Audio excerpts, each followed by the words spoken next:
الحمد لله نحمده ونستعينه ونستغفره ونؤمن به ونتوكل عليه ونعوذ بالله من شرور أنفسنا ومن سيئات أعمالنا من يهده الله فلا مضل له ومن يضلله فلا هادي له ونشهد أن لا إله إلا الله وحده لا شريك له ونشهد أن سيدنا ونبينا ومولانا محمدا عبده ورسوله صلى الله تعالى عليه وعلى آله وأصحابه وبارك وسلم أما بعد فأعوذ بالله من الشيطان الرجيم بسم الله الرحمن الرحيم وكذلك جعلناكم أمة وسطا لتكونوا شهداء على الناس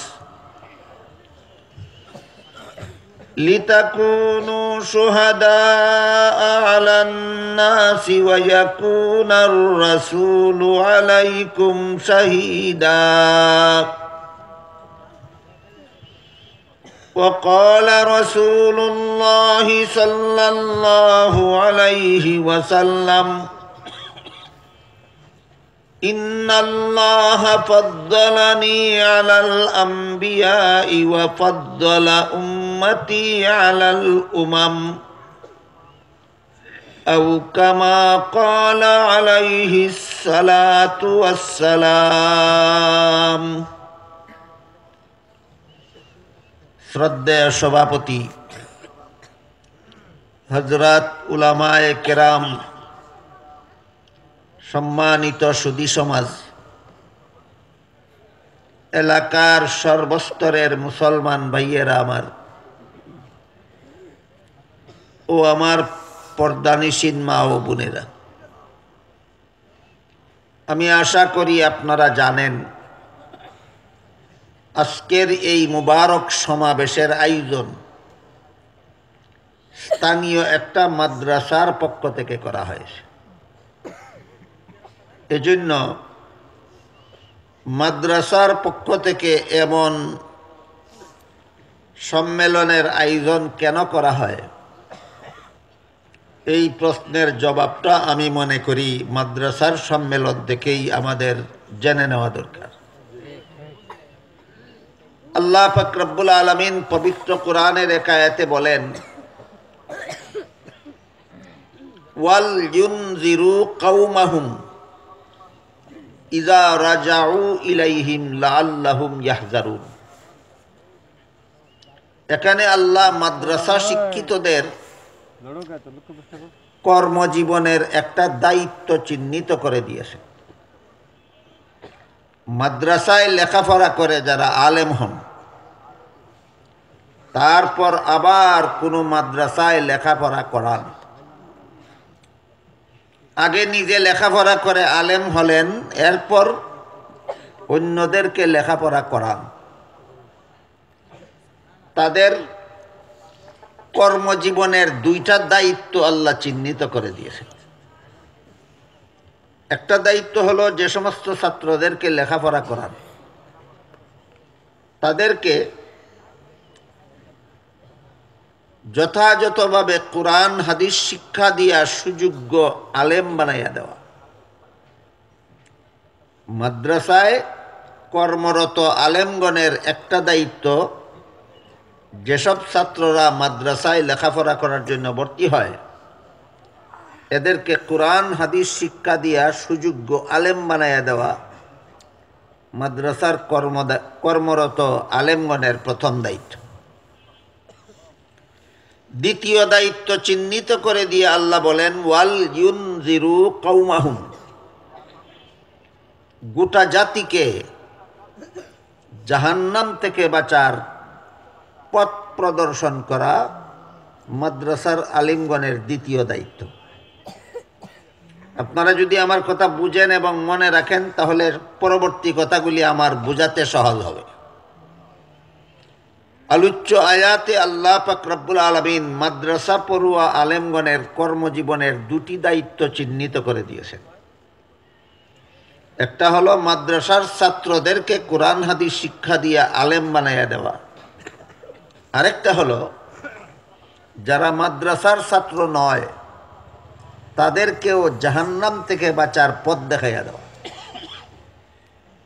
যারা মাদ্রাসার ছাত্র নয় তারা কৃষকও হতে পারে, ব্যবসায়ীও হতে পারে, চাকুরিজীবীও হতে পারে, হতে পারে কোনো স্কুল কলেজ ভার্সিটি পড়ুয়া ছাত্র অথবা শিক্ষক।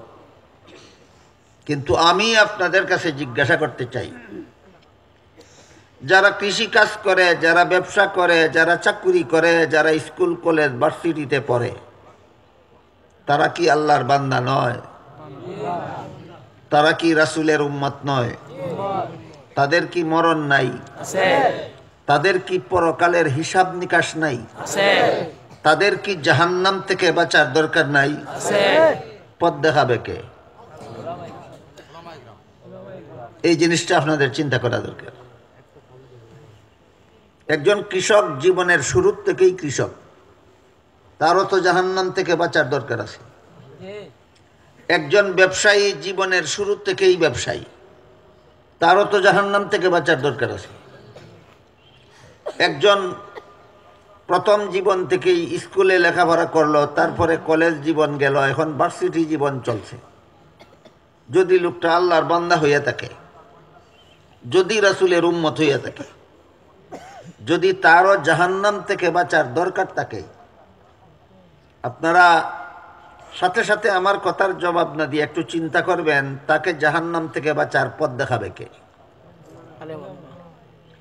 আল্লাহ পাক রব্বুল আলামিন চিহ্নিত করে দিয়েছেন একমাত্র উলামায়ে কেরামের দায়িত্ব। গোটা মানব জাতিকে জাহান্নাম থেকে বাঁচার পথ প্রদর্শন করা মাদ্রাসার কর্মরত আলেমগণের দায়িত্ব।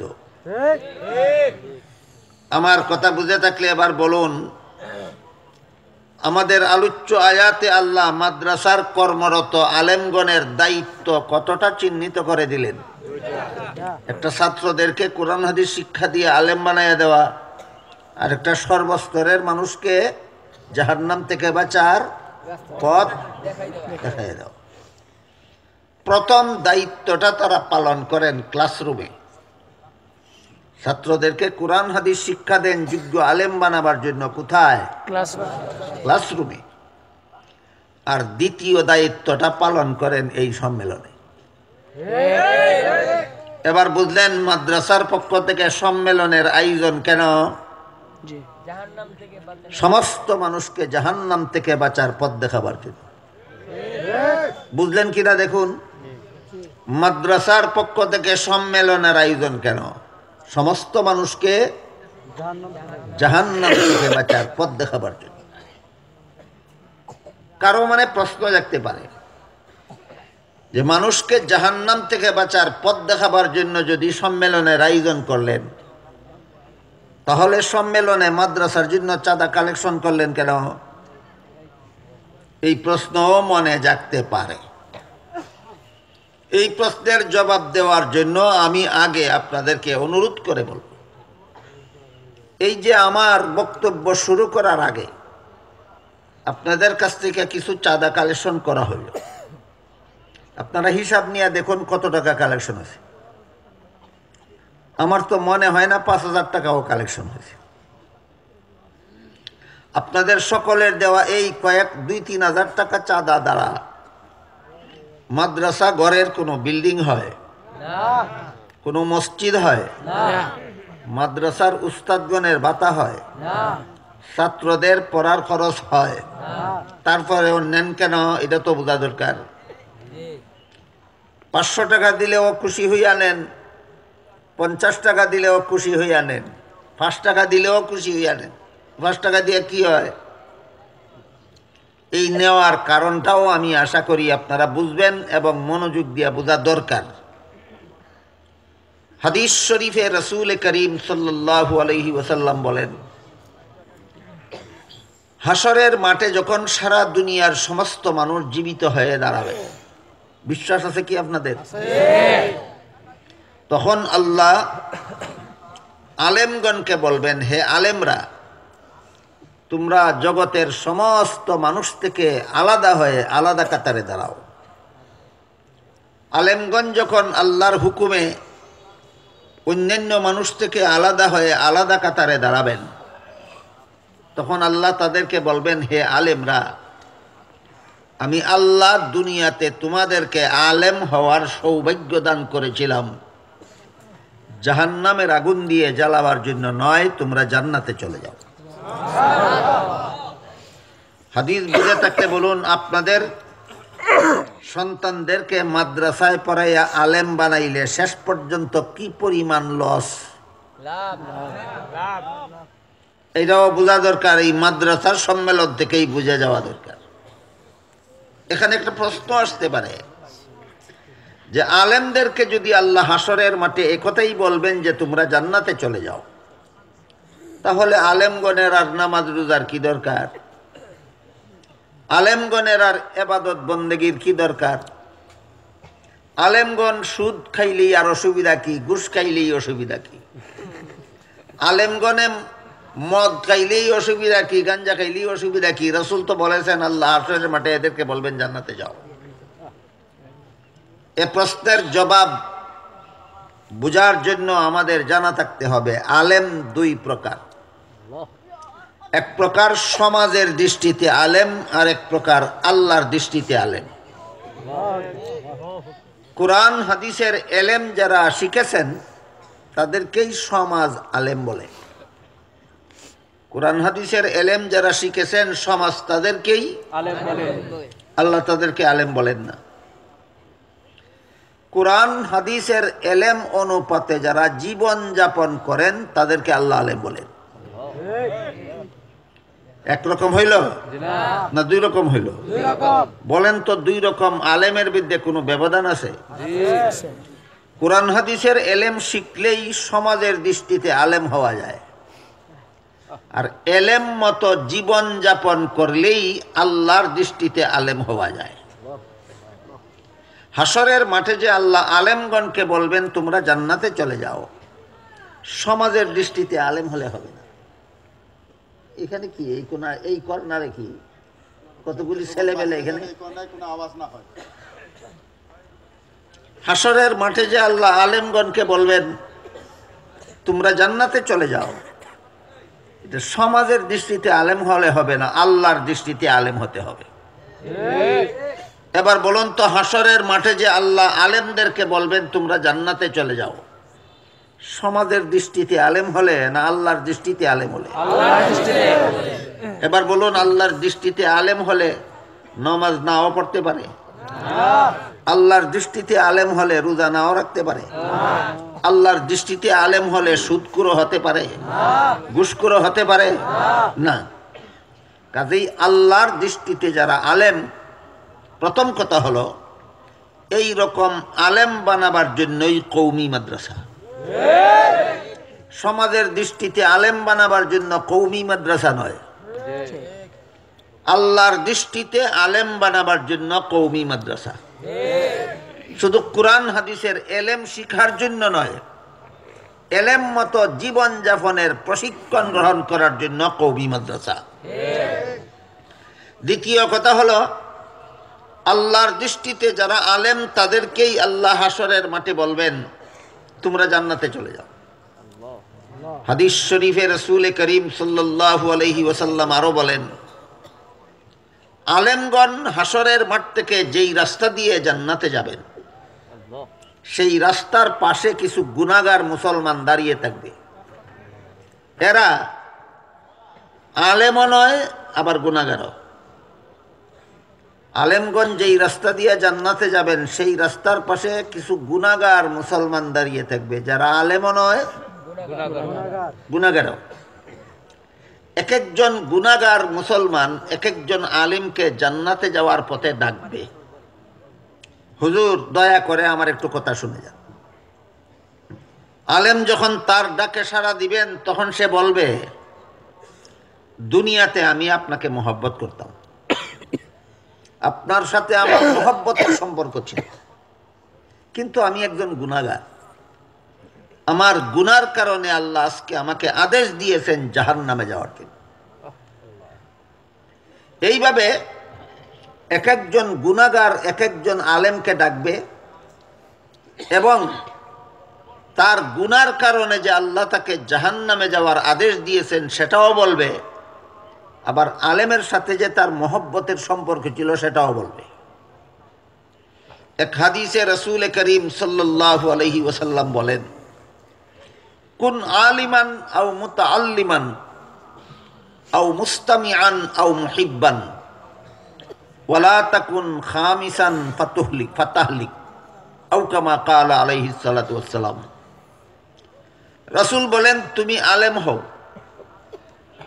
আর না হয় আলেমের ছাত্র হও, তাও যদি না পারো তাহলে আলেমের কথা শোনো, তাও যদি সুযোগ না পাও, আলেমও হতে পারলে না আলেমের ছাত্রও হতে পারলে না, আলেমের কথা শোনার সুযোগও যদি না পাও, তাহলে আলেমকে মহব্বত করো, আলেমকে মহব্বত করো। কিন্তু যদি অবস্থা এমন হয় যে তুমি আলেম তো হতে পারলেই না, আলেমের ছাত্রও হতে পারলে না, আলেমের কথা শোনার সুযোগও পেলে না, দূরের থেকে আলেমকে মহব্বত করলে না, তাহলে রাসূল বলেন তোমার কপালে ধ্বংস ছাড়া আর কিছু নাই। তাহলে ধ্বংসের হাত থেকে বাঁচার চার পথ, এইটুকু আপনাদের মনে রাখা দরকার।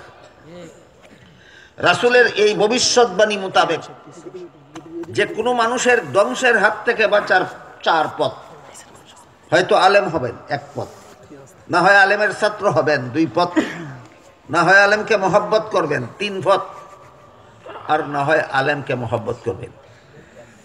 আমার কথা বুঝে থাকলে বলুন তো, ধ্বংসের হাত থেকে বাঁচার পথ কতটা? এক নম্বর আলেম, দুই নম্বর, তিন নম্বর, চার নম্বর, এগুলো শেষ পথ। আলেমও হইতে পারলো না, ছাত্রও হইতে পারলো না, আলেমের কথা শোনার সুযোগও পাইল না, তার জন্য ধ্বংসের হাত থেকে বাঁচার শেষ পথ মহব্বত করা। এই শেষ পথে যারা আছে এরা কিভাবে নাজাত পাবে এবার শুনুন। আল্লাহ রাসূল বলেন, আলেমগণ হাসরের মাঠ থেকে জান্নাতে যাওয়ার পথে কিছু গুনাহগার মুসলমান তাদের পথের পাশে দাঁড়িয়ে থাকবে, বলবে, হুজুর আমাকে চিনছেন, আমি অমুক, দুনিয়াতে আপনার সাথে আমার মহব্বতের সম্পর্ক ছিল, প্রমাণ প্রমাণ আমি আপনাকে এক গ্লাস পানি পান করাইছিলাম। আরেকজন গুনাহগার মুসলমান আরেকজন আলেমকে ডাকবে আর বলবে, হুজুর আমার একটু কথা শুনুন, দুনিয়াতে আপনার সাথে আমার মহব্বতের সম্পর্ক ছিল, প্রমাণ প্রমাণ আমি আপনাকে এক বদনা উজুর পানির ব্যবস্থা করে দিয়েছিলাম। এইভাবে যে যা করেছিল বলবে। তারপরে বলবে, আমাদের গুনার কারণে আল্লাহ আদেশ করেছেন আমাদেরকে জাহান্নামে যেতে। আল্লাহর রাসূল বলেন, এই কথা শোনা মাত্রই আলেমগণ নিজেদের জান্নাতে যাওয়া বিরতি দিয়ে দাঁড়িয়ে যাবেন, শেষ চেষ্টা করার জন্য এদেরকে জাহান্নাম থেকে বাঁচাবার। গুনাহগার মুসলমানদেরকে হাসরের মাঠেও জাহান্নাম থেকে বাঁচাবার শেষ চেষ্টা করার জন্য আলেমগণ নিজেদের জান্নাতে যাওয়া বিরতি দিয়ে দাঁড়িয়ে যাবেন। দাঁড়িয়ে আল্লাহকে বলবেন, আল্লাহ এই লোকটা ঠিকই বলেছে, আমাকে মহব্বত করে এক গ্লাস পানি পান করেছে, ওই লোকটা ঠিকই বলেছে, আমাকে মহব্বত করে এক বদনা উজুর পানির ব্যবস্থা করে দিয়েছিল। আল্লাহ তখন বলবেন, আলেমরা শোনো, এদের গুনার কারণে আমি আদেশ করেছি এদেরকে জাহান্নামে যেতে, তোমরা যেহেতু সাক্ষী দিলে তোমাদের সাথে এদের মহব্বতের সম্পর্ক ছিল, তোমাদের সাক্ষীর কারণে আমি এদেরকে মাফ করে দিলাম। আলেমরা তোমরাও জান্নাতে যাও, তোমাদের সাথে যাদের মহব্বতের সম্পর্ক ছিল তাদেরকে সাথে নিয়ে যাও। এবার বলুন, এক গ্লাস পানির দাম বেশি না 5 টাকার দাম বেশি? না দুনিয়ার হিসাবে? এক গ্লাস পানি অনেক সময় পয়সা ছাড়াও পাওয়া যায়, কিন্তু এক গ্লাস পানি যে কোনো সময় বিক্রি করে 5 টাকা পাওয়া যায় না। তাহলে আলেমকে মহব্বত করে এক গ্লাস পানি পান করালে সেটাও যদি শেষ বিচারের দিন আমার জাহান্নাম থেকে নাজাতের ব্যবস্থা হতে পারে, তাহলে যে মাদ্রাসায় আলেম তৈরি হয় এই মাদ্রাসায় 5 টাকা দান করলে এই 5 টাকা কি নাজাতের ব্যবস্থা হতে পারে না? তাহলে এবার বলুন, মাদ্রাসায় কর্মরত আলেমগণের 2 নম্বর দায়িত্ব হিসাবে আপনাদেরকে জাহান্নাম থেকে বাঁচার পথ দেখাবার জন্য যদি সম্মেলনের আয়োজন করলেন, তাহলে আপনাদের 5 টাকা 10 টাকা চাঁদা নিলেন কেন? এইটাও আপনাদের জাহান্নাম থেকে বাঁচার ব্যবস্থা করার জন্য। এইটাও আপনাদের জাহান্নাম থেকে বাঁচার ব্যবস্থা করার জন্য। আমি আগেই বলেছি, আপনাদের 5 টাকা 10 টাকা 20 টাকা দিয়ে মাদ্রাসার উল্লেখযোগ্য কোনো উপকার হয় না, কিন্তু এই 5 টাকাই হবে কিয়ামতের দিন আপনার পক্ষে মাদ্রাসার আলেমগণের সাক্ষী দেওয়ার একটা ব্যবস্থা। আল্লাহ নবীর গড় মাদ্রাসা যেখানে আলেম তৈরি হতো, সেই আলেম তৈরি হওয়ার গড়ে লোকটা আলেমদেরকে মহব্বত করতো বলেই 5 টাকা চাঁদা দিয়েছিল। আলেমগণ সাক্ষী দিবেন, আল্লাহ আলেমগণের সাক্ষী গ্রহণ করবেন, এবং আলেমগণের সুপারিশে এই সমস্ত উসিলার কারণে আলেমদের সাথে মহব্বতের সম্পর্ক থাকার উসিলায় আল্লাহ গুনাহগারদেরকে জাহান্নামে যাওয়ার আদেশ করার পরও মাফ করে দেবেন।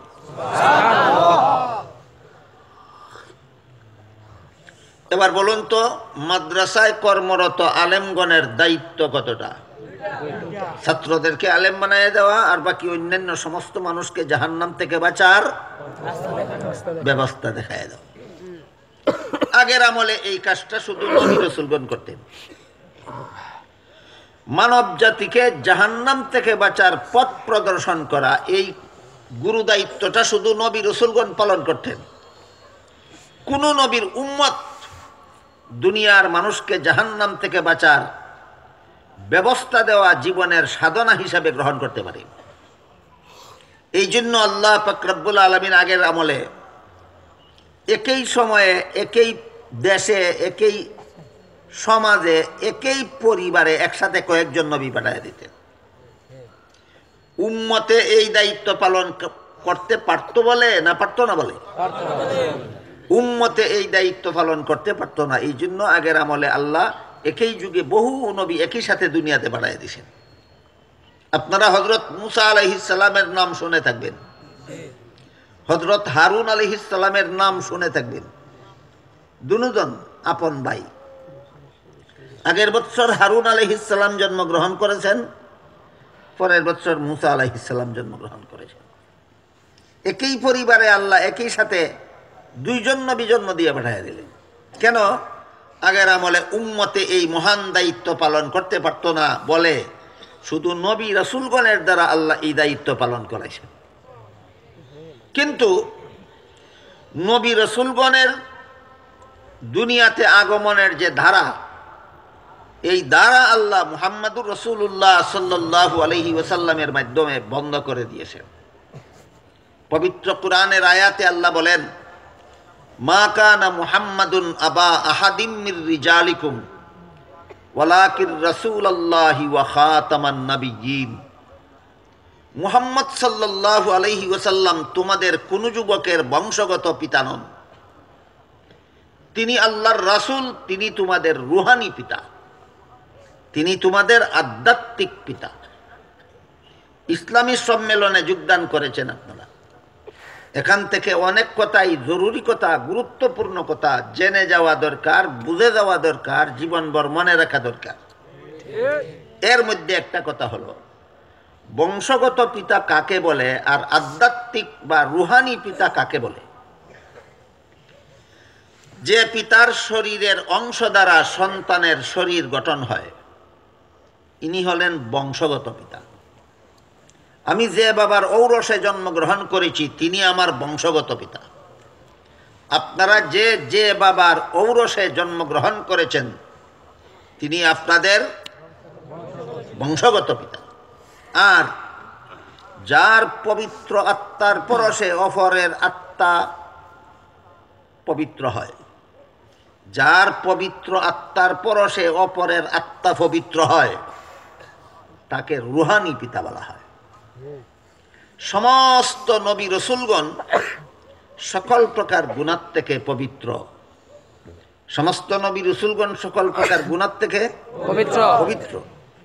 এই নবী রসুলগণের সংস্রবে যারা যায়, নবী রসুলগণের কথা যারা শুনে, নবী রসুলগণের কথা মতো যারা জীবনযাপন করে, এদের আত্মাটাও নবীর পরশে পবিত্র হয়ে যায়। এই জন্য সমস্ত নবী রসুলগণ যার যার উম্মতের রুহানি পিতা। সমস্ত নবী রসুলগণ যার যার উম্মতের রুহানি পিতা। আমার কথা কি আপনারা বুঝতে পারছেন? স্মরণ রাখতে পারবেন? তাহলে বংশগত পিতা এবং রুহানি পিতার পার্থক্যটা বুঝতে পেরেছেন নিশ্চয়ই। যে পিতার শরীরের অংশ দ্বারা সন্তানের শরীর গঠন হয় এমন পিতাকে বংশগত পিতা বলা হয়। আর যার পবিত্র আত্মার পরশে অপরের আত্মা পবিত্র হয় তাকে আধ্যাত্মিক পিতা বলা হয়, রুহানি পিতা বলা হয়। নবীগণের আত্মা সকল প্রকার গুনাহ থেকে পবিত্র। নবীগণের আত্মা সকল প্রকার গুনাহ থেকে পবিত্র। এই জন্য নবীর সংস্রবে যারা যায়, অতীতে তাদের আত্মা অপবিত্র হলেও নবীর সংস্রবের কারণে শেষ পর্যন্ত তাদের আত্মা পবিত্র হয়ে যায়। বুঝে থাকলে বলুন, কার পরশে কার আত্মা পবিত্র হলো? নবীর পরশে উম্মতের আত্মা পবিত্র হলো। কাজেই নবী উম্মতের কেমন পিতা হলেন? বুঝতে পেরেছেন? সমস্ত নবী রসুলগণ এর আত্মা সকল প্রকার গুনাহ থেকে পবিত্র। তাই বলে নবী রসুলগণের সংস্রবে যারা যায় তাদের আত্মা অতীতে অপবিত্র থাকলেও পবিত্র আত্মাওয়ালা নবীর পরশে এই গুনাহগার অপবিত্র আত্মাওয়ালার আত্মাটা শেষ পর্যন্ত পবিত্র হয়ে যায়। একটা উদাহরণ দিলে আশা করি সহজে বুঝবেন। হযরত উমর ফারুক রাদিয়াল্লাহু তাআলা আনহু ইসলাম ধর্ম গ্রহণ করার আগে তরবারি হাতে নিয়ে রওনা হয়েছিলেন মুহাম্মদুর রাসূলুল্লাহ সাল্লাল্লাহু আলাইহি ওয়াসাল্লামকে হত্যা করার জন্য। ঘটনা নিশ্চয়ই কেউ না কেউ আরো কোনোদিন শুনেছেন। হযরত উমর মুসলমান হওয়ার আগে কাকে হত্যা করার জন্য রওনা হয়েছিলেন? বুঝে থাকলে বলুন, যেই লোকটা একজন নবীকে হত্যা করার জন্য বের হতে পারে এই লোকের আত্মাটা কেমন পবিত্র না অপবিত্র? শেষ পর্যন্ত মুহাম্মদুর রাসূলুল্লাহ সাল্লাল্লাহু আলাইহি ওয়াসাল্লামের কাছে গিয়ে কলেমা পড়ে মুসলমান হয়ে গেলেন। নবীর সাক্ষাতের কারণে তিনি নবীর সাহাবী হওয়ার সৌভাগ্য লাভ করলেন। শেষ পর্যন্ত তিনি নবীর খলিফা হওয়ার সৌভাগ্য লাভ করলেন। খলিফা উমর একবার একদল সেনাবাহিনী পাঠাইলেন ভিন্ন দেশে যুদ্ধ করার জন্য। উমর মদিনাতে অবস্থান করতেছেন আর বহু দূর দেশে উমরের প্রেরিত সেনাবাহিনী শত্রুদের সাথে যুদ্ধ করতেছে। শত্রুরা পাহাড়ের উপর থেকে গোপনে হামলা করার জন্য কৌশলে ব্যবস্থা গ্রহণ করেছে। মুসলমান সৈনিকদের খবর নাই। উমরে যে মুসলমান সৈনিকদেরকে পাঠাইছেন এরা পাহাড়ের নিচে, আর শত্রুরা পাহাড়ের উপর থেকে গোপনে হামলা করার ব্যবস্থা নিয়েছে, যা মুসলমান সৈনিকদের খবর নাই। সুদূর মদিনার থেকে উমর বললেন, এই সেনাবাহিনীর প্রধান সেনাপতির নাম ছিল সারিয়া। মদিনা শরীফ থেকে হযরত উমর সেনাপতি সারিয়াকে বললেন, ইয়া সারিয়াতুল জাবাল, ও সারিয়া, পাহাড়ের দিক থেকে সতর্ক হও। এরা ছিল ভিন্ন দেশে আর উমর নির্দেশটা দিলেন মদিনা শরীফ থেকে। সাথে সাথে উমরের নির্দেশ সারিয়ার কানে পৌঁছে গেল। অপবিত্র রয়েছিল আত্মা, কি পরিমাণ পবিত্র হয়েছিল। আমি উদাহরণটা এই জন্য দিলাম, যেই লোকটা রসুলকে হত্যা করার জন্য রওনা হয়েছিল তার আত্মা কত বড় অপবিত্র ছিল। এই লোকটা যখন এক দেশ থেকে আরেক দেশের সেনাপতিকে সতর্কবাণী দিতে পারে তখন তার লোক আত্মাটা কত পবিত্র ছিল। উদাহরণ বুঝে থাকলে বলুন তো, রুহানি বাবা কাকে বলা হয়? যার পবিত্র আত্মার পরশে অপরের আত্মা পবিত্র হয়, তাকে রুহানি বাবা বলা হয়। সমস্ত নবীগণের আত্মা সকল প্রকার গুনাহ থেকে সর্বদা, সমস্ত নবীগণের আত্মা সকল প্রকার গুনাহ থেকে সর্বদা পবিত্র।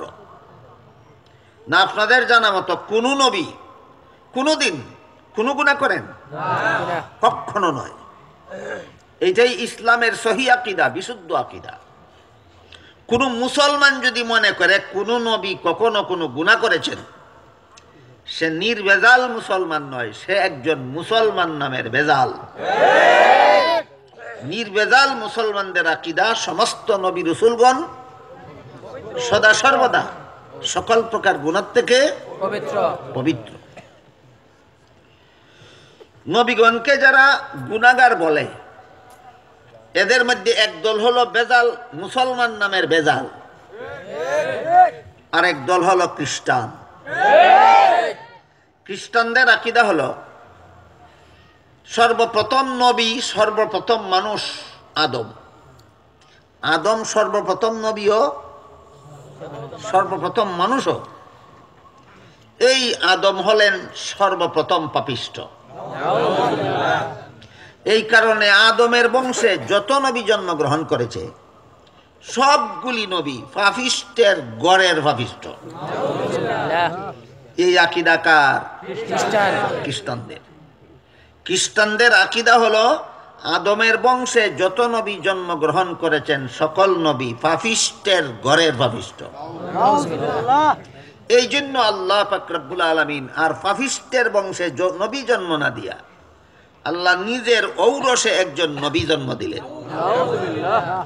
ইনি হলেন হযরত ঈসা আলাইহিস সালাম।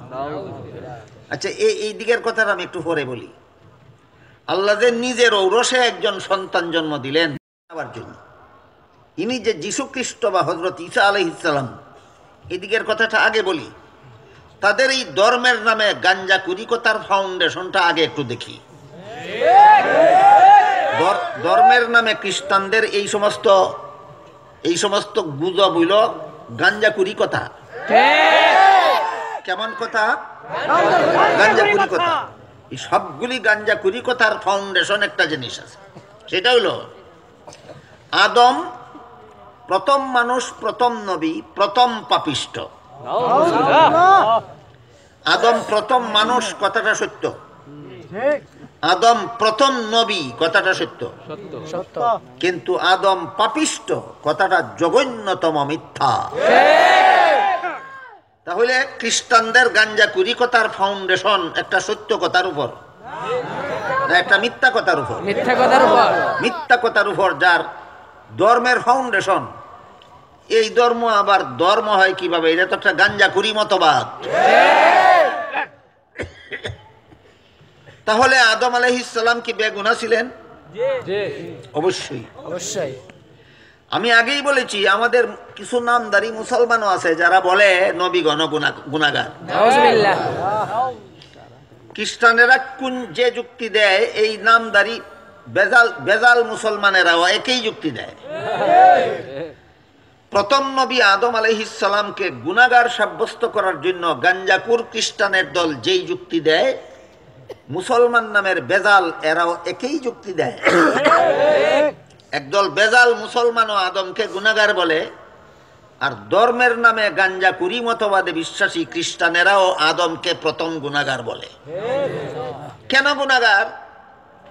আল্লাহ আদম আলাইহিস সালামকে জান্নাতে দিয়ে বলেছিলেন, ইয়া আদম উসকুন আনতা ওয়া যাওজুকাল জান্নাতা ওয়া কুলা মিনহা রাগাদান হাইসু শি'তুমা ওয়ালা তাকরাবা হাযিহিস শাজারাতা ফাতাকুনা মিনাজ জালিমিন। হে আদম হাওয়া, জান্নাতে বসবাস করো, সব রকমের ফলমূল খাও, একটা গাছ দেখাইয়া বললেন এই গাছের ফল খাবে দূরের কথা, এর ধারে কাছেও যেও না। ঘটনা শুনছেন আরো কোনোদিন?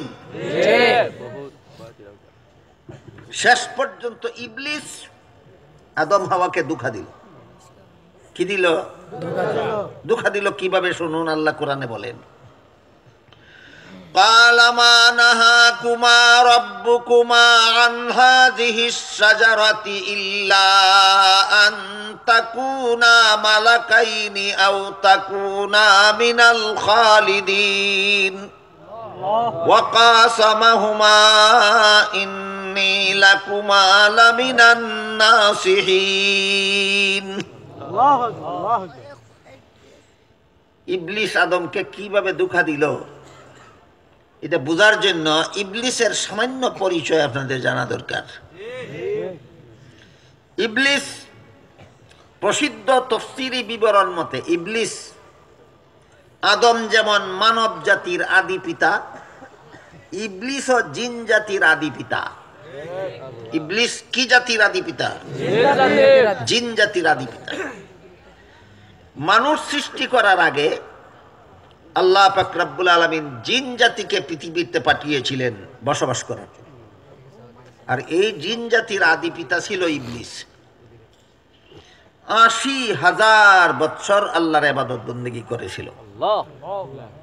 বুঝে থাকতে বলুন, জিন কতদিন আল্লাহর ইবাদত বন্দেগী করেছিল? ৮০,০০০। ৮০,০০০ বৎসর ইবলিসে আল্লাহর ইবাদত বন্দেগী করার পর আল্লাহ ইবলিসকে সারা দুনিয়ার রাজত্ব দান করেছিলেন। কোন দেশের রাজত্ব?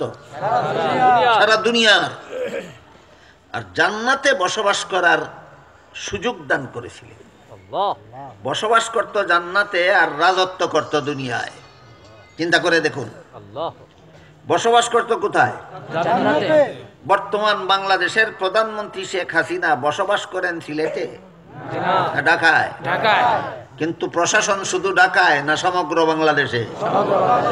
ঠিক তেমনি ভাবে ইবলিস বসবাস করত জান্নাতে আর রাজত্ব করত সারা দুনিয়ায়। এমত অবস্থায় আদম সৃষ্টি করার পরে আল্লাহ ফিরিস্তাদেরকেও আদেশ করলেন আদমকে সেজদা দিয়া সম্মান করো। ইবলিসকেও আদেশ করলেন আদমকে সেজদা দিয়া সম্মান করো। সমস্ত ফিরিস্তারা করলো, ইবলিস করলো না। ইবলিসকে আল্লাহ জিজ্ঞাসা করলেন তুমি করলে না কেন? ইবলিস জবাব দিল, আমি আদম আমার চেয়ে শ্রেষ্ঠ নয়, আমি আদমের চেয়ে শ্রেষ্ঠ। কাজী আমি তাকে সম্মান করার প্রশ্নই আসে না। আল্লাহ পাক রব্বুল আলামিন এই বিদ্রোহের কারণে ইবলিসের ৩টা জিনিস ধ্বংস করে দিলেন। কটা? ১ নম্বর ৮০,০০০ বছরের ইবাদত ধ্বংস হয়ে গেল। ২ নম্বর সারা দুনিয়ার রাজত্ব ছিনিয়ে নেওয়া হলো। ৩ নম্বর জান্নাতে বসবাস করার অধিকার বরবাদ করে দিয়ে জান্নাত থেকে বহিষ্কার করে দেওয়া হলো। আমার কথা বুঝে থাকলে বলুন, ইবলিসের আল্লাহর সাথে বিদ্রোহ করার কারণে কতটা জিনিস গেল? ১ নম্বর ৮০,০০০ বছরের ইবাদত গেল। ২ নম্বর সারা দুনিয়ার রাজত্ব গেল।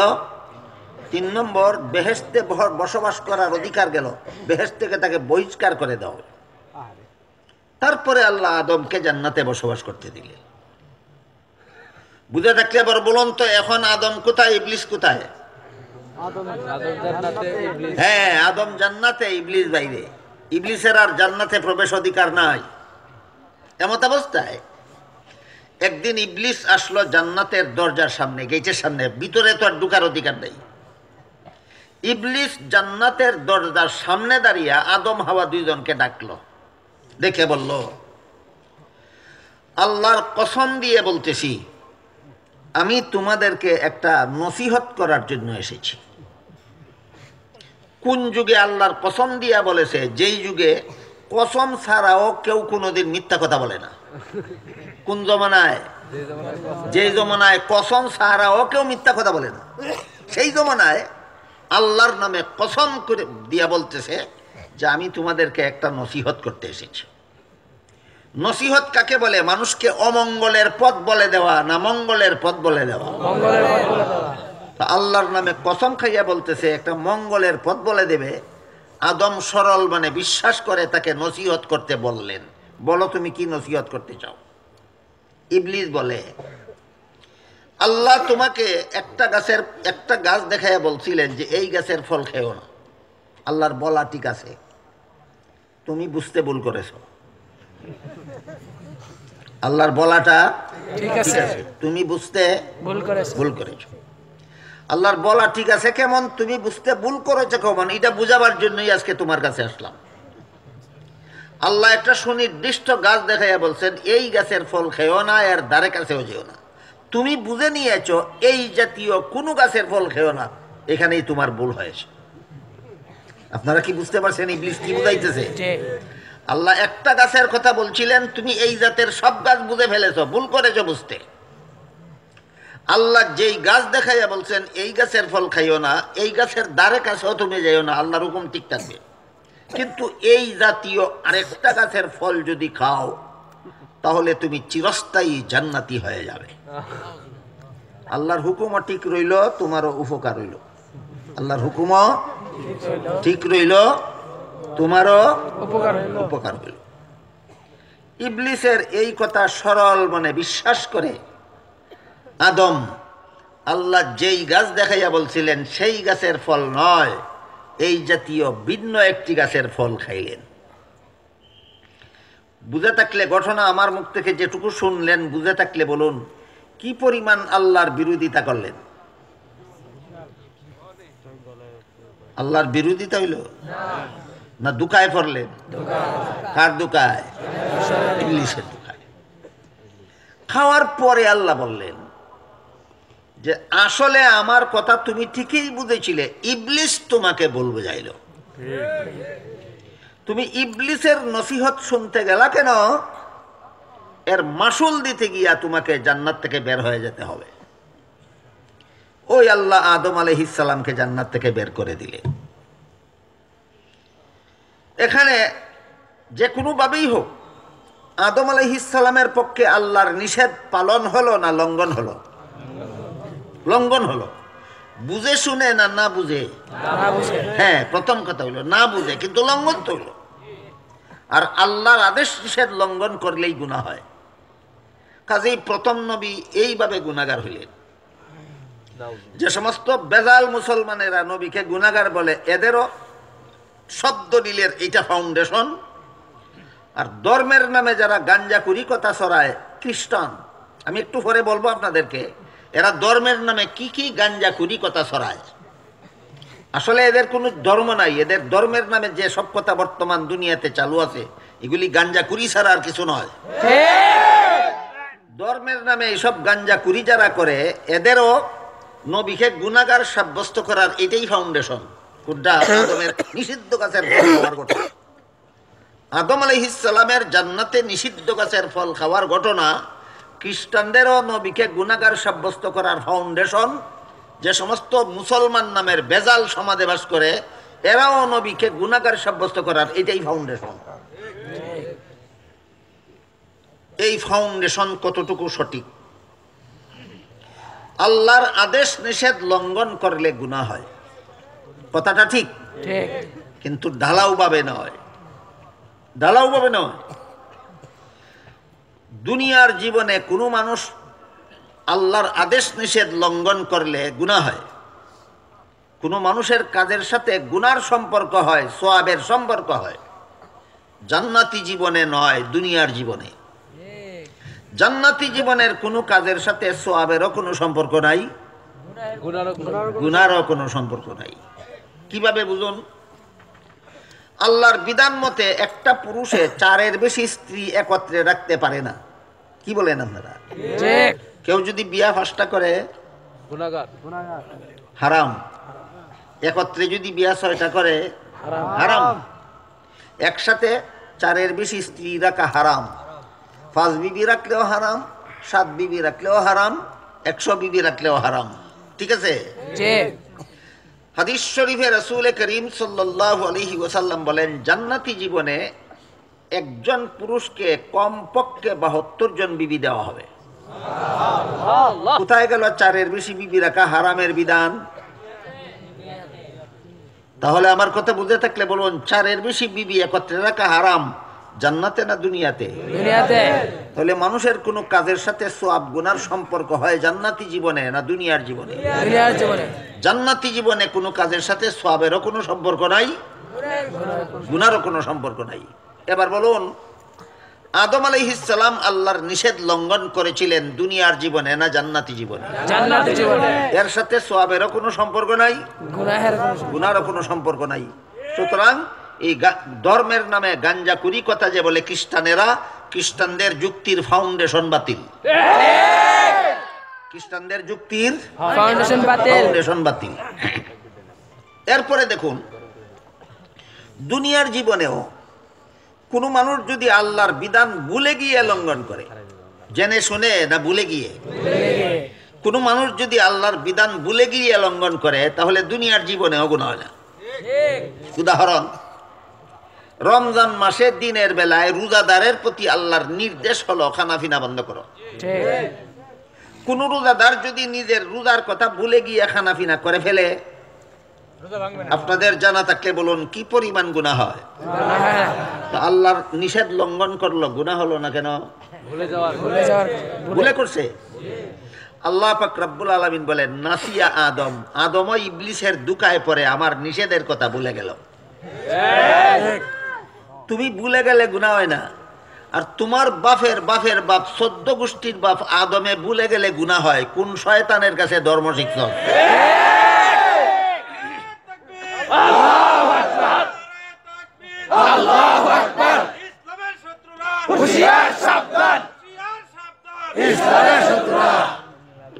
আমার কথা বুঝে থাকলে বলুন, যে সমস্ত নামদারি মুসলমান, বেজাল মুসলমান নবীগণকে গুনাহগার বলে, আর ধর্মের নামে গাঞ্জাকুরি কথা যে খ্রিস্টানেরা বিশ্বাস করে, তারাও যে যুক্তির ভিত্তিতে নবীকে গুনাহগার সাব্যস্ত করে, যুক্তির ফাউন্ডেশন সঠিক না ভিত্তিহীন? সুতরাং আদম নবীকে গুনাহগার সাব্যস্ত করা ভিত্তিহীন। খ্রিস্টানেরা বাংলাদেশের মুসলমানদেরকে খ্রিস্টান বানাবার জন্য বহুদিন যাবৎ একটা সংস্থার মাধ্যমে কাজ করে যাচ্ছে। তাদের সংস্থার নাম খ্রিস্টান মিশনারি বাংলাদেশ।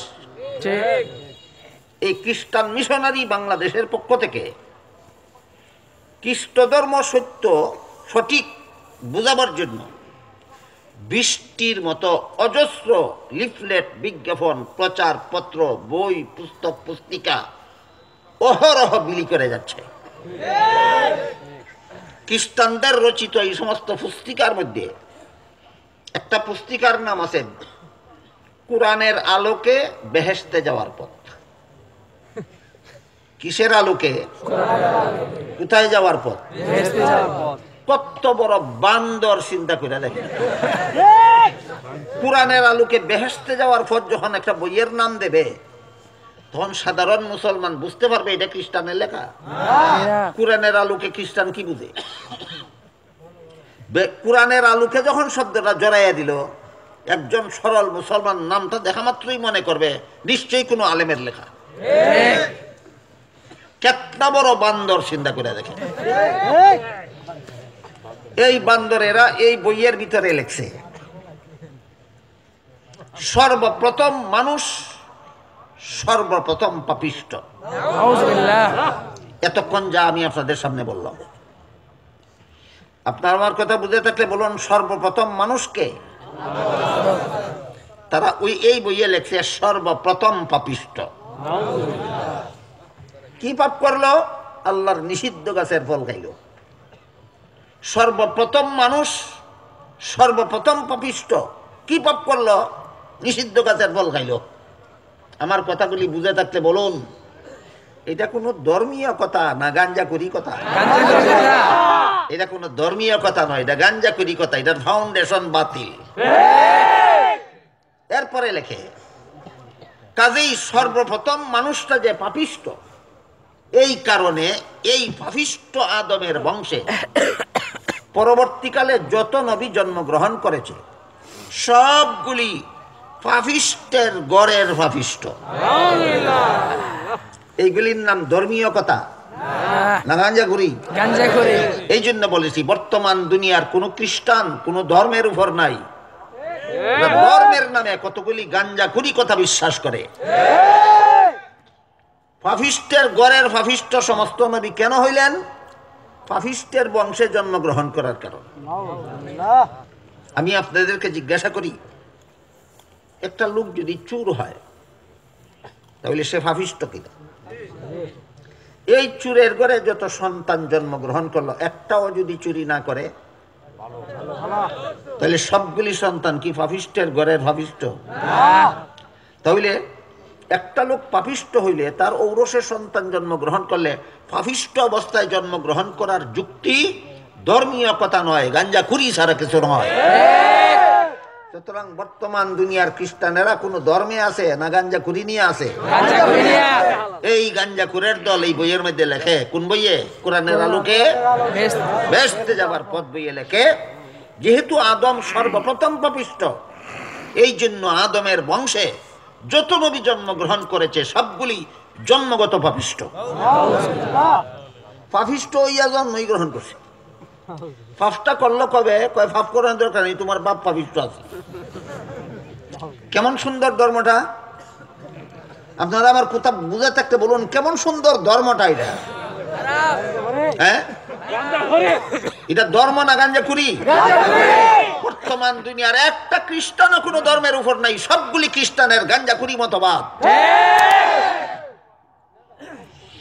কাজেই আল্লাহ পাক রব্বুল আলামিন যেহেতু ফাফিস্টের গড় নবী জন্ম হইলেও জন্মগতভাবেই ফাফিস্ট হয়, এই জন্য এই বইয়ে লেখে, এই জন্য আল্লাহ পাক রব্বুল আলামিন আর ফাফিস্ট আদমের ঘরে নবী জন্ম না দিয়া আল্লাহ নিজের ঔরসে একজন নবী জন্ম দিলেন।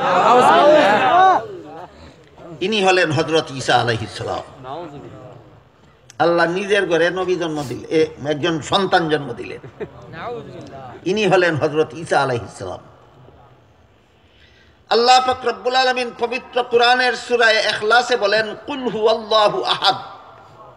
হে রাসূল করিম সাল্লাল্লাহু আলাইহি ওয়াসাল্লাম, ইহুদিদেরকে, খ্রিস্টানদেরকে, মূর্তি পূজারীদেরকে বলে দিন, তোমাদের একাধিক আল্লাহ, আমার এক আল্লাহ।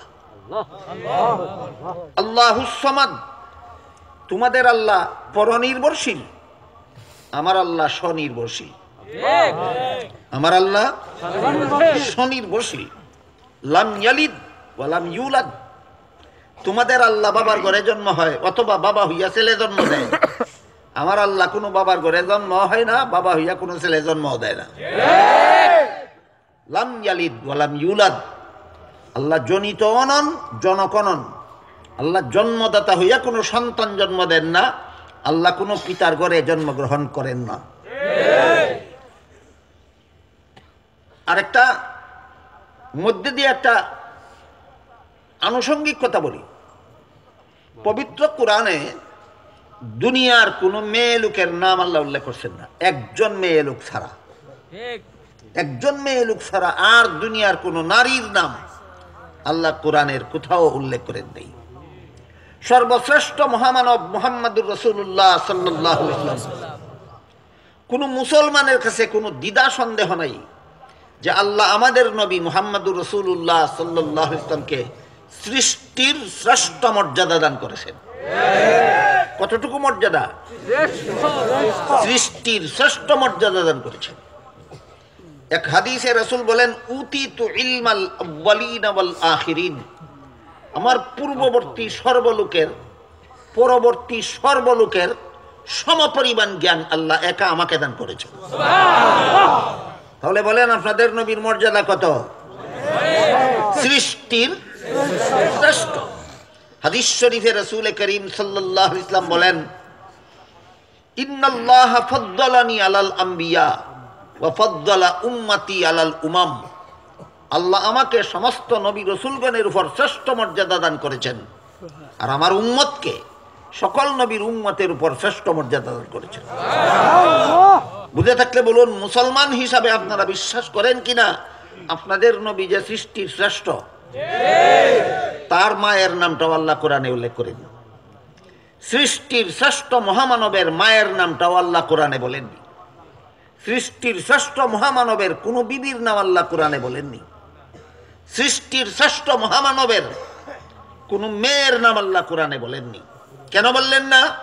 আল্লাহ বুঝাতে চান মেয়ে লোক যেমন পর্দার আড়ালে রাখার জিনিস, এদের নামটাও গোপনে রাখার জিনিস।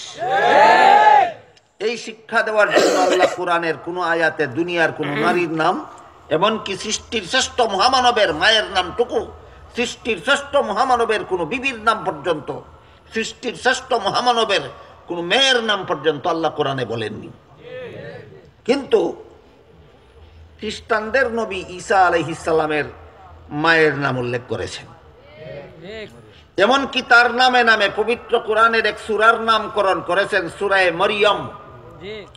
মরিয়ম ঈসা আলাইহিস সালামের মায়ের নাম। মরিয়ম ঈসা আলাইহিস সালামের মায়ের নাম। মুফাসসিরিনে কেরাম লেখেন, যে কোরআনে দুনিয়ার কোন নারীর নাম আল্লাহ উল্লেখ করলেন না, সেই কোরআনে ঈসা নবীর মায়ের নাম উল্লেখ করলেন কেন? এটার কারণটা আপনাদের জানা থাকা দরকার। বলুন, সৃষ্টির শ্রেষ্ঠ মহামানবের মায়ের নামও কি আল্লাহ কোরআনে উল্লেখ করেছিলেন? তাহলে ঈসা নবীর মায়ের নাম উল্লেখ করলেন কেন? তার কারণ হলো, ওই সমাজের খ্রিস্টানেরা, এদের একটা কুসংস্কার ছিল। এরা মনে করত যেই লোকে নিজের স্ত্রীর নাম উচ্চারণ করে সে অসভ্য। যেই লোকে নিজের স্ত্রীর নাম উচ্চারণ করে সে অসভ্য। এটা একটা কুসংস্কার। এটা কোনো সঠিক কথা নয়। আমাদের সমাজে গ্রাম অঞ্চলে এমন কিছু মেয়ে লোক পাওয়া যায় যারা মনে করে স্বামীর নাম উচ্চারণ যে করে এই নারী অসভ্য। আসলে কথাটা ঠিক নয়। তাহলে আসল কথাটা কোনটা আর ভুল ধারণাটা কোনটা? আপনাদের সংশোধনীর জন্য এগুলি বোঝা দরকার। আসল কথাটা হলো, ছোট বড়কে নাম ধরে ডাকতে পারে না, এটা বেয়াদব। ছেলে নিজের বাবাকে নাম ধরে ডাকলে ছেলে বেয়াদব। ছাত্র নিজের উস্তাদকে নাম ধরে ডাকলে ছাত্র বেয়াদব। তেমনি ভাবে স্ত্রী স্বামীকে নাম ধরে ডাকলে স্ত্রী বেয়াদব। ছোট বড়কে নাম ধরে ডাকতে পারে না, কিন্তু দরকার হলে বলতে পারে। ছেলেকে যদি কেউ জিজ্ঞেস করে তোমার বাবার নাম কি, তখনও কি বাবার নাম বললে বেয়াদব হবে? ছাত্রকে কোন লোকে জিজ্ঞাসা করলে তোমার উস্তাদের নাম কি, তখনও কি নাম বললে বেয়াদব হবে? কোন লোকে স্ত্রীকে তোমার স্বামীর নাম কি জিজ্ঞাসা করলে যদি বলে আমার স্বামীর নাম অমুক, তবু কি বেয়াদব হবে? আমাদের গ্রামাঞ্চলে কিছু নারী এমনও আছে যারা এই কুসংস্কারে নিমজ্জিত। নাম ধরে ডাকে না তো ডাকেই না, ঠেকলে ও নাম বলে না। নাম ধরে ডাকা বেয়াদবি, ঠেকলে নাম বলা বেয়াদবি নয়। এই কথাটা আপনাদের বোঝা দরকার, মনে রাখা দরকার।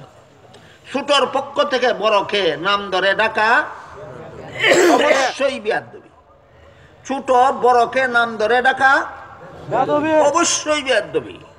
কিন্তু দরকার হইলেও নাম বলা যাবে না। দরকারে নাম বলা বেয়াদবি নয়। ছেলে বাবাকে নাম ধরে রাখতে পারে না, কিন্তু দরকার হইলে নাম বলতে পারে। ছাত্র শিক্ষককে নাম ধরে রাখতে পারে না, কিন্তু দরকার হলে নাম বলতে পারে। তেমনি ভাবে স্ত্রী স্বামীকে নাম ধরে ডাকতে পারে না, কিন্তু দরকার হলে নাম বলতে পারে।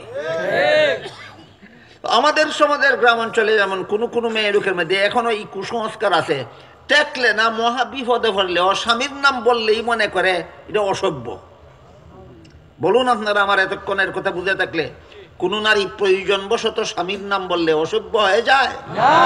মোটেও নয়।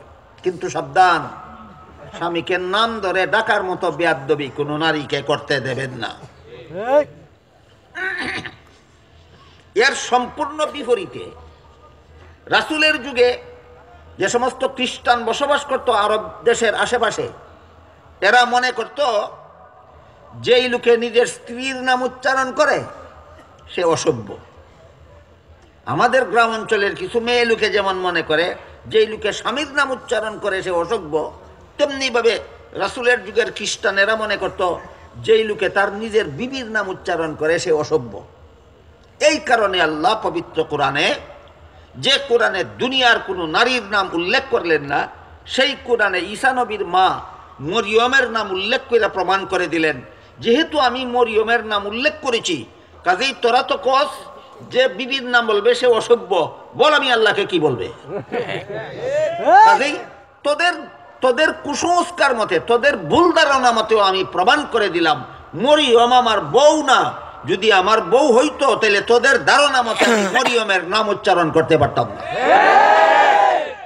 এই পদ্ধতিতে আল্লাহ পাক রব্বুল আলামিন কোরআনে বুঝিয়ে দিলেন মরিয়ম আল্লাহর বউ না, আর যিশু আল্লাহর ছেলে না। যাই হোক, এটা ভিন্ন কথা। এখন আমি আমার মূল কথার দিকে ফিরে যাই।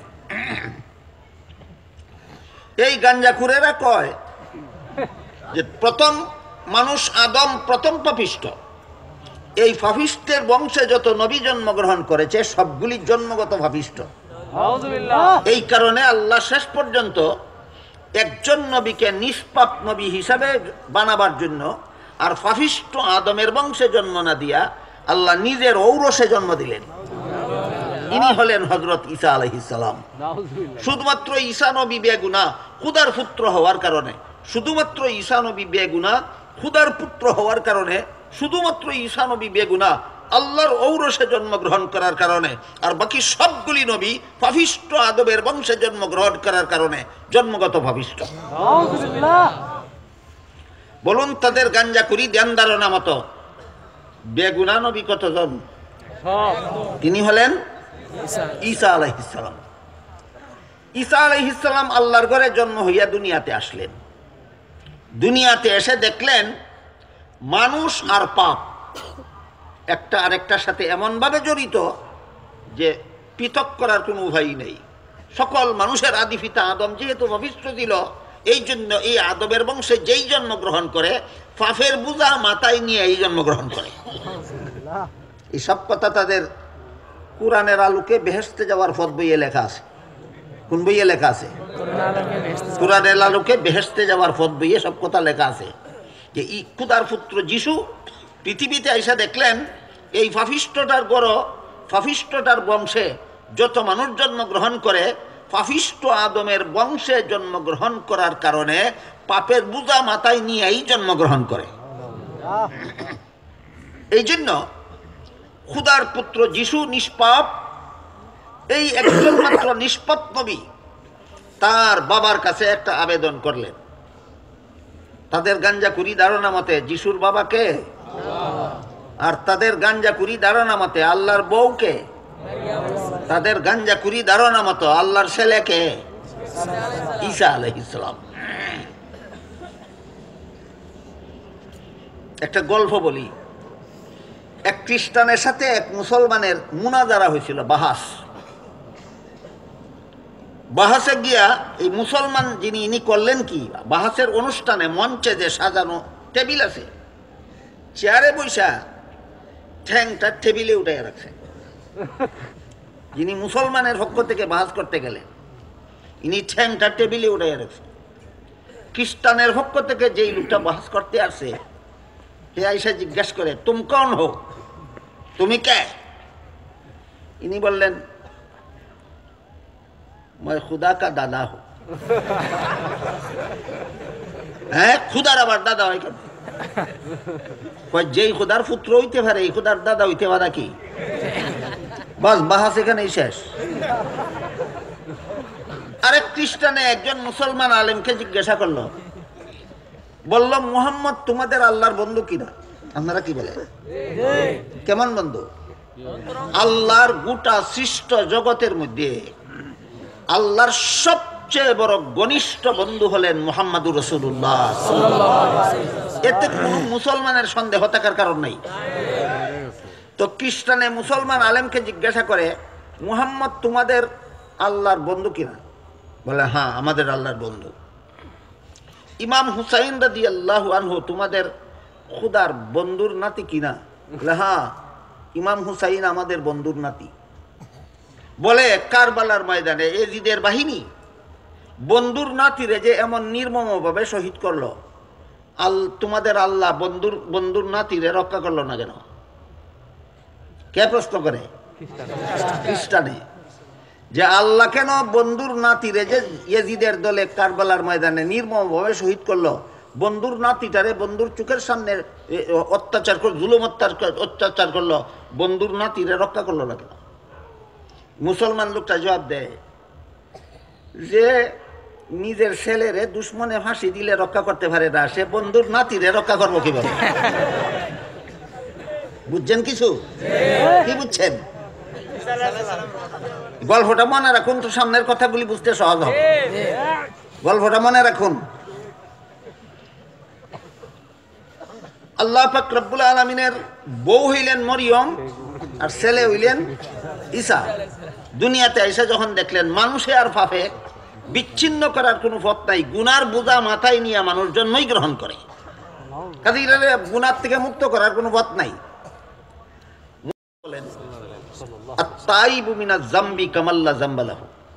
সকল প্রকার গুনাহ যেদিন তুমি তওবা করে ছেড়ে দেবে সেদিন আল্লাহ তোমাকে বেগুনাহ বানায় দেবেন। তাহলে ইসলাম ধর্মে মানুষ গুনাহমুক্ত হওয়ার পথ আছে। গাঞ্জাখুরদের ধর্মে মানুষ গুনাহমুক্ত হওয়ার কোনো পথ নাই। এইলো ইসলাম ধর্মে আর গাঞ্জাখুরি ধর্মে বেশ কম। আপনারা আমার কথা বুঝেন? বুঝে থাকলে বলুন, ইসলাম ধর্মে গুনাহমুক্ত হওয়ার পথ আছে কিনা মানুষ? কি পথ? তওবা করে গুনাহ ছেড়ে দাও। আমার নবী ঘোষণা করে গেছেন, যেদিন তুমি তওবা করে গুনাহগুলি ছেড়ে দিবা সেই দিন থেকে আল্লাহ তোমাকে বেগুনাহ বানিয়ে দিবেন। আর কোরআনের আলোকে বেহেশতে যাওয়ার পথ বইয়ে ই গাঞ্জাখুরের দলে লেখে কোনো গুনাহ করা লাগবে না, তুমি জন্মগতভাবেই গুনাহগার, কারণ তোমার বাপ আছিল গুনাহগার। কথা বুঝেন কিনা দেখুন। কোনটাকে ধর্ম বলবেন আর কোনটাকে গাঞ্জাখুরি বলবেন একটু বোঝা দরকার না? আমি তো মনে করি মুসলমান হিসাবে আপনাদের বিষয়গুলি বোঝা দরকার। যেখানে গুনাহ ছেড়ে দিলে গুনাহমুক্ত হওয়া যায়, গুনাহ থেকে মুক্তি পাওয়া যায়, এটা গাঞ্জাখুরি না, এটা সত্য ধর্ম। আর যেখানে কোনো গুনাহ না কইরাও গুনার বোঝা মাথায় নিয়ে জন্ম হতে হয়, এটা ধর্ম না গাঞ্জাখুরি? সুতরাং ইসলাম ধর্ম সত্য ধর্ম, খ্রিস্ট ধর্ম ধর্ম নয়, গাঞ্জাখুরি। এই গাঞ্জাখুরেরা তাদের বইয়ের মধ্যে লেখছে, ছেলে বাবার কাছে একটা আবেদন করলেন। কি আবেদন? বাবা, বাবাকে আল্লাহ, বাবা আমার শত্রুদের সুযোগ দাও, আমাকে যেন শুলিতে চড়িয়ে হত্যা করতে পারে। এই সুযোগ পাইয়া শত্রুরা আমাকে শুলিতে চড়াইয়া হত্যা করলে খোদার পুত্র হিসাবে আমার যে কষ্ট হবে, এই কষ্টটা কিয়ামত পর্যন্ত যারা যারা আমাকে তোমার পুত্র বিশ্বাস করবে তাদের সারা জীবনের সমস্ত গুনার অগ্রিম কাফারা হয়ে যাবে।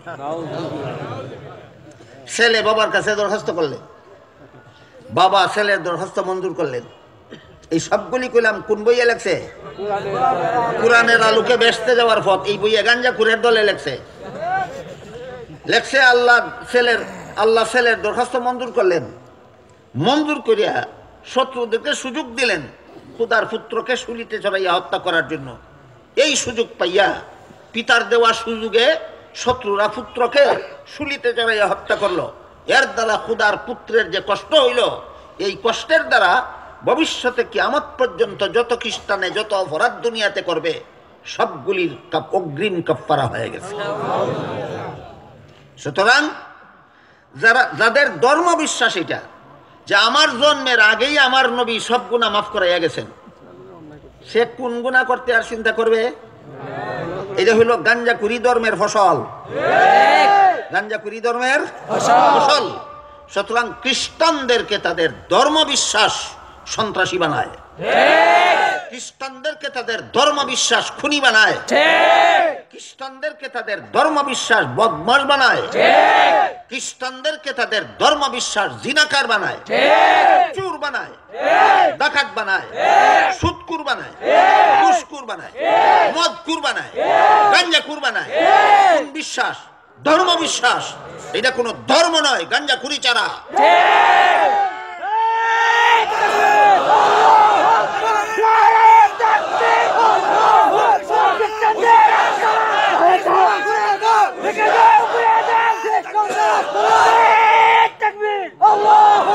এবার শুনুন আপনাদের ধর্মের নবী কি বলেন। তাদের ধর্মের নবী বলে গেছেন তোমরা জন্মের আগে সব গুনাহ মাফ। তাদের ধর্মের নবী কি বলে গেছেন? জন্মের আগেই জীবনের সব গুনাহ মাফ। আপনাদের নবী বলেছেন, সহিহ বুখারী শরীফের হাদিস, রাসূল করিম সাল্লাল্লাহু আলাইহি ওয়াসাল্লাম বলেন, ইয়া ফাতিমা আনকিজি নাফসাকে মিনান নার। ও ফাতেমা, ও ফাতেমা, নবীর ঘরে জন্ম হইলে জাহান্নাম থেকে নাজাত পাওয়া যায় না। জাহান্নাম থেকে নাজাত পাইতে হইলে নাজাতের পথে তোমাকেই চলতে হবে। যে নবী নিজের মেয়েকে বলেন নবীর ঘরে জন্ম হইলে নাজাত পাওয়া যায় না, নাজাতের পথে নিজেকে চলতে হবে। এই ধর্ম, এই ধর্মের কোন অনুসারীকে সন্ত্রাসী হতে দেয় না। ইসলাম ধর্ম মুসলমানকে সন্ত্রাসী হতে দেয় না। খ্রিস্ট ধর্ম তাদের অনুসারীকে সন্ত্রাসী বানায়। এরপরে আসুন মূল কথার দিকে যাই। খুদা ছেলের আবেদন মঞ্জুর করলেন, শত্রুদেরকে সুযোগ দিলেন, শত্রুরা খুদার পুত্রকে শুলিতে চড়াইয়া হত্যা করল। এই ঘটনা তাদের বইয়ে লেখা আছে না নাই? আছে। এই ঘটনা সম্পর্কে আল্লাহ কুরআনে বলেন, ওয়ামা কাতালুহু ওয়ামা সালাবুহু ওয়ালাকিন শুব্বিহা লাহুম। শত্রুরা ঈসা আলাইহিস সালামকে হত্যাও করতে পারেনি, শুলিতেও চড়াতে পারেনি। আল্লাহর পক্ষ থেকে শত্রুদেরকে ধাঁধায় ফেলা হয়েছে।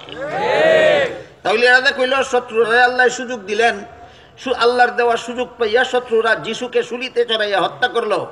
এইটা একটা বাস্তব কথা না? গাঞ্জা কুরি। এই জন্য বলেছিলাম এদের ধর্মে গাঞ্জা কুরি ছাড়া কোনো কথা নাই। আল্লাহ বলেন শত্রুরা ঈসা ইসলামকে শুলিতেও চড়াতে পারেনি, হত্যাও করতে পারেনি, এদেরকে দাঁদায় ফেলা হয়েছে।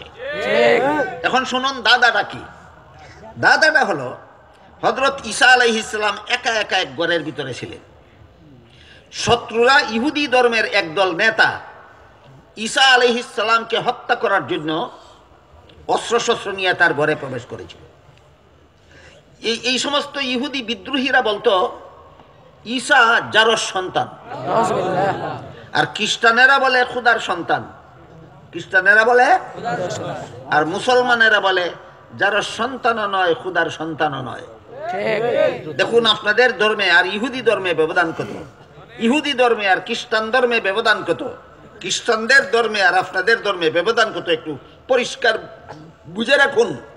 যে সমস্ত খ্রিস্টান ইহুদি নেতারা ঈসা নবীর ঘরে প্রবেশ করেছিল তাকে হত্যা করার জন্য, কারণ কি ছিল? কারণ ছিল এইটা যে বাবা ছাড়া তো কোনো সন্তান হতে পারে না। ঈসা জন্ম হয়েছে মরিয়মের ঘরে, নিশ্চয়ই তার কোনো বাবা আছে, কিন্তু সেটা অবৈধ বাবা। এই জন্য কেউ জানে না, এই জন্য সমাজের কেউ জানে না ঈসার বাবাকে। এই ধ্যান ধারণায় বশীভূত হইয়া এরা যার সন্তান হইয়া নবী দাবি করে কেন, এই জন্য ওনাকে হত্যা করার জন্য ঘরে প্রবেশ করেছিল। বুঝে থাকলে বলুন, ইহুদিরা ঈসা আলাইহিস সালামকে কি সন্তান বলতো? এটাও একটা গাঞ্জাখুরি কথা। খ্রিস্টানেরা ঈসা নবীকে কি সন্তান বলে? এইটাও একটা গাঞ্জাখুরি কথা। মুসলমানেরা কি বলে? যার সন্তানও না, আল্লাহর সন্তানও না, তিনি মরিয়মের সন্তান। আল্লাহ বারবার কোরআনে বলেছেন ঈসা ইবনে মারইয়াম, ঈসা ইবনে মারইয়াম, ঈসা ইবনে মারইয়াম, ঈসা মরিয়মের সন্তান, ঈসা মরিয়মের সন্তান। এটা আমি আল্লাহ কুদরতের বিকাশ করেছি। আমি সমস্ত মানুষকেই বাবা ছাড়া জন্ম দিতে পারতাম, কিন্তু একটা সাধারণ নিয়ম করে দিয়েছি, বাবা ছাড়া মানুষের সন্তান জন্ম হয় না। ব্যতিক্রম ঈসা, আমি আল্লাহ নিজের কুদরতে বাবার মাধ্যম ছাড়া ঈসাকে আমি আমার ক্ষমতা বলে জন্ম দিয়েছি। এটা হলো মুসলমানের আকীদা। তো ইহুদিরা যেহেতু যারা সন্তান কইত, এই যারা সন্তানটার নবী হওয়ার দাবি করে কেন? এই জন্য তারা অস্ত্র শস্ত্র নিয়ে যেই ঘরে ঈসা নবী একা একা ছিলেন সেই ঘরে প্রবেশ করেছে। আল্লাহ পাক রব্বুল আলামিন তাৎক্ষণিকভাবে হযরত ঈসা আলাইহিস সালামকে শত্রুদের হামলার থেকে হেফাজত করার জন্য সশরীরে জীবিত অবস্থায় আসমানে উঠায় নিয়ে গেলেন।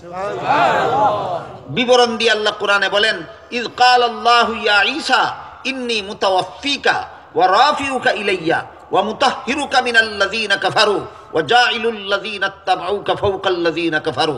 আল্লাহ পাক রব্বুল আলামিন বলেন, হে ঈসা, তোমাকে আমি শত্রুদের হাত থেকে হেফাজত করার জন্য এই মুহূর্তে মরণ বাকি রেখেই সশরীরে জীবিত অবস্থায় আসমানে উঠিয়ে নিচ্ছি, আর মরণের কাজটা সমাধা করার জন্য ভবিষ্যতে আবার দুনিয়াতে পাঠাবো। যে শত্রুরা ঈসা নবীর ঘরে ঢুকেছিল তাকে হত্যা করার জন্য, ঈসা নবীর ঠ্যাঙ্গের লাগাল নিভাইল, ঈসা নবীকে আল্লাহ আসমানে উঠে নিয়ে গেলেন। গাঞ্জেকুরের দলে কি কয়, শুলিতে চড়াই আমার বর, ঠ্যাঙ্গের লাগালো হয়েছে না। তারপরে হত্যা করার জন্য যে সমস্ত সর্দারেরা ঢুকেছিল এর মধ্যে বড় নেতা আগে ঢুকছিল, বড় নেতা ঢুকা মাত্রই আল্লাহ তার চেহারাটাকে হুবহু ঈসা নবীর চেহারা মতো করে দিলেন। বলেন ঈসা নবী কোথায়? ঈসার আকৃতি ধারণ করালেন কারে? বড় নেতারে। পরবর্তীরা যারা ঢুকলো তারা চেহারা দেখেই তারা ইচ্ছা মতো টুকরা টুকরা করলো। কি দেখিয়া? চেহারা দেখিয়া টুকরা টুকরা করে কয় আমরা নেতা গেলে কই, আরেক দলে কয় নেতা মারছস তোরা, এই দলে কয় নেতা মাইরা তাহলে ঈসা গেল কই, হি দলে কয় ঈসা মাইরা তাহলে নেতা গেল কই। এই যে দ্বন্দ্ব লাগছে, আল্লাহ বলেন কিয়ামত পর্যন্ত এই গাঞ্জাখুরের দল এই দ্বন্দ্ব মীমাংসা করতে পারবে না। এইটাই হলো আল্লাহর পক্ষ থেকে তাদেরকে ধাঁধায় ফেলা হয়েছে। সত্যিকারের ঘটনা বুঝে থাকলে বলুন তো, শত্রুদেরকে বাবা সুযোগ দিয়েছিলেন তার ছেলেকে শুলিতে চড়িয়ে হত্যা করার জন্য, না হেফাজত করেছিলেন? কাজী শুলিতে চড়িয়ে হত্যা করা যিশুকে, এটা গাঞ্জা কুরি কথা। যিশুর ঠ্যাঙ্গের লাগালো, শত্রুরা ভাইছে না। এখানে আরেকটা জরুরি কথা আপনাদের চিরকাল মনে রাখা দরকার। আল্লাহ পাক রব্বুল আলামিন আমাদের নবীকে শেষ নবী বানাইছেন। কি নবী বানাইছেন? শেষ নবী বানাইছেন। হাদিস শরীফে রাসূল বলেন লা তাকুমুস সাআতু হাত্তা ইউবআসা দাজ্জালুনা কাযযাবুনা কুল্লুহুম ইয়াজআমু আন্নাহু নাবিয়্যুন ওয়া আনা খাতামুন নাবিয়্যিন লা নাবিয়্যা বাদি। মুহাম্মদুর রাসূলুল্লাহ সাল্লাল্লাহু আলাইহি ওয়াসাল্লাম বলেন, আমার পরে যদি কেউ নবী হওয়ার দাবি করে সে হবে মিথ্যাবাদী দাজ্জাল।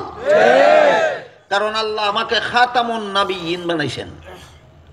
আর মুসলিম শরীফের হাদিসে উল্লেখ আছে, রাসূল করিম সাল্লাল্লাহু আলাইহি ওয়াসাল্লাম বলেন, আল্লাহ যে আমাকে খাতামুন নাবিয়্যিন বানাইছেন এর অর্থ হলো আমার পরে আর কেউ নবী হবে না, লা নুবুওয়াতা বাদি।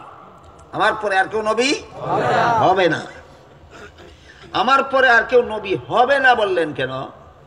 আমার পরে আর কোন নবী দুনিয়াতে আসবে না বললেন না কেন? অত্যন্ত গুরুত্বপূর্ণ প্রশ্ন। আমার কথা বুঝে থাকলে বলুন, রাসূল বলেছেন আমার পরে কোন নবী দুনিয়াতে আসবে না, না কেউ নবী হবে না? হবে না বললেন কেন? আসবে না বললেন না কেন? এই জন্য আসবেন না বলছেন, আমাদের নবী জানেন ঈসা নবীর দুনিয়াতে একটা কাজ বাকি আছে, এটা সমাধা করার জন্য আবার আসবেন। তাহলে আসবেন না বললে তো আসবেন কথাটা ঠিক থাকে না। নবী কি এক কথা আর এক কথার বিরুদ্ধে বলেন? কাজেই এক হাদিসে নবী বলেছেন ঈসা নবী আবার আসবেন, আর এক হাদিসে কেমন করে বলেন আমার পরে আর কোনো নবী আসবে না। কাজেই মুহাম্মদুর রাসূলুল্লাহ সাল্লাল্লাহু আলাইহি ওয়াসাল্লামের পরে দুনিয়াতে পূর্ববর্তী কোনো নবী আসবে না, না নতুন ভাবে কেউ নবী হবে না। এইটা হলো আমাদের নবী শেষ নবী হওয়ার ব্যাখ্যা। পূর্ববর্তী কোনো নবী আসবে না নয়, পূর্ববর্তী ঈসা নবী আসবেন দুনিয়াবাসী মানুষের হেদায়েতের জন্য নয়, দুনিয়াতে তার নিজের একটা কাজ বাকি রয়েছে সেটার জন্য। আর নতুন ভাবে কেউ নবী হবে না কেন? দুনিয়াবাসীর হেদায়েতের জন্য, কিয়ামত পর্যন্ত সারা দুনিয়ার সমস্ত মানুষের হেদায়েতের জন্য মুহাম্মদুর রাসূলুল্লাহ যথেষ্ট। নতুন ভাবে কোনো কেউ নবী হওয়ার দরকার বাকি নাই। কথাগুলি বুঝে থাকলে এবার বলুন, হযরত ঈসা আলাইহিস সালাম খুদার ঘরে জন্মগ্রহণ করেছিলেন? খুদার সন্তান ছিলেন? আল্লাহর কাছে শুলিতে চড়াইয়া হত্যা করার জন্য দরখাস্ত করেছিলেন? আল্লাহ সেই দরখাস্ত মঞ্জুর করেছিলেন? এই জন্য শত্রুদেরকে শুলিতে চড়াইয়া হত্যা করার সুযোগ দান করেছিলেন? শত্রুরা ঈসা নবীকে ধরে শুলিতে চড়াইয়া হত্যা করার সুযোগ লাভ করেছিল? সবগুলি গাঞ্জাকুরি কথা। কিসের নামে? ধর্মের নামে। কিসের নামে? ধর্মের নামে। ধর্মের নামে সবগুলি গাঞ্জাকুরি কথা। আল্লাহ পাক রব্বুল আলামিন পবিত্র কোরআনের বহু আয়াতে এই খ্রিস্ট ধর্মাবলম্বী গাঞ্জাখুরদের যাবতীয় গাঞ্জাখুরি কথার দাঁত ভাঙা জবাব পবিত্র কোরআনে প্রদান করেছেন। এবার আমি আমার মূল কথার দিকে ফিরে যাই। আমার মূল কথা ছিল মাদ্রাসার পক্ষ থেকে সম্মেলন কেন করা হয়?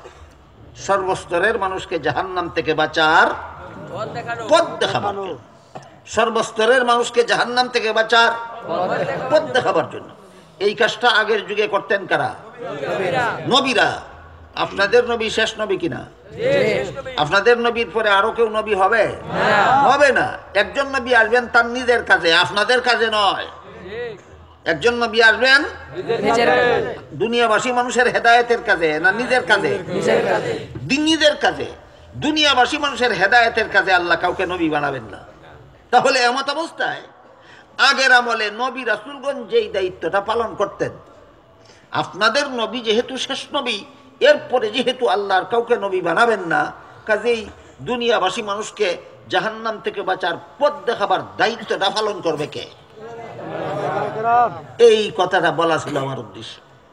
আল্লাহ পাক রব্বুল আলামিন বলেন, ওয়ালইউনযিরু কওমাহুম ইযা রাজাউ ইলাইহিম লাআল্লাহুম ইয়াহযারুন। মাদ্রাসা পড়ুয়া আলেমগণের কর্মজীবনের 2 নম্বর দায়িত্ব হলো সর্বস্তরের মানুষকে জাহান্নাম থেকে বাঁচার পথ প্রদর্শন করা। এই দায়িত্বটা পালন করার জন্য মাদ্রাসার পক্ষ থেকে, বিশেষত কওমি মাদ্রাসাগুলির পক্ষ থেকে বৎসরে কমপক্ষে একবার এইরকম ইসলামী সম্মেলন করা হয়। এক কথায় বলতে পারবেন কেন? সবাইকে জাহান্নাম থেকে বাঁচার পথ দেখাবার জন্য। কেন? সবাইকে জাহান্নাম থেকে বাঁচার পথ দেখাবার জন্য। সহিহ বুখারী শরীফের হাদিসে উল্লেখ আছে, মুহাম্মদুর রাসূলুল্লাহ সাল্লাল্লাহু আলাইহি ওয়াসাল্লাম বলেন, লা তুত্রুনি কামা আত্রাতিন নাসারা ঈসা ইবনে মারইয়াম ফাইন্নী আব্দুল্লাহি ওয়া রাসূলুহু ওয়ালাকিন কুলু আব্দুল্লাহি ওয়া রাসূলুহু। হে আমার উম্মত মুসলমানেরা, খ্রিস্টানেরা যেমন তাদের নবীকে সম্মান দেওয়ার নামে নবীকে আল্লাহর সাথে শরীকদার সাব্যস্ত করেছিল, সাবধান, তোমরা আমাকে মর্যাদা দেওয়ার নামে আল্লাহর সাথে শরীকদার সাব্যস্ত করবা না। তাহলে খ্রিস্টানেরা তাদের নবীকে সম্মান দেওয়ার নামে কি করেছে? আল্লাহর সাথে শরীকদার সাব্যস্ত করেছে। এবার বুঝুন কেমনে শরীকদার। আমি একবার বলেছি, আবার বলছি, বংশগত বাবা কাকে বলে? যার শরীরের অংশ দ্বারা সন্তানের শরীর গঠন হয়। তাইলে বাবার শরীরে সন্তান শরীকদার কিনা? তাহলে যিশু যদি আল্লাহর পুত্র হইয়া থাকে, আল্লাহর সত্তায় যিশু শরীকদার কিনা?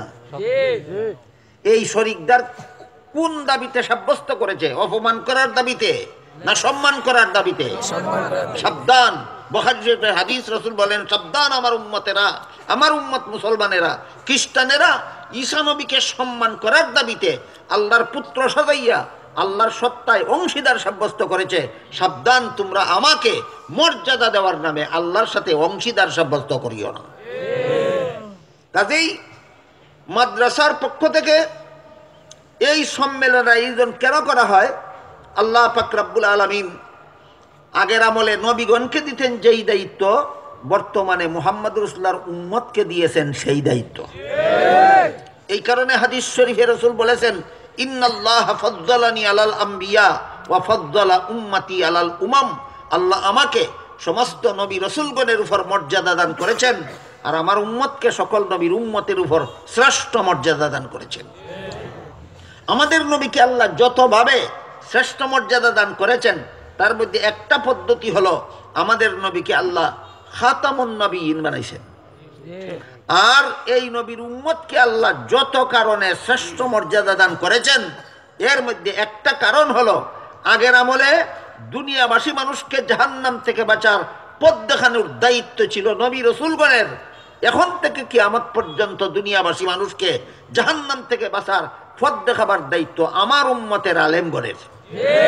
আগের জমানার নবীগণের যেই দায়িত্ব, আমার উম্মতের আলেমগণের সেই দায়িত্ব।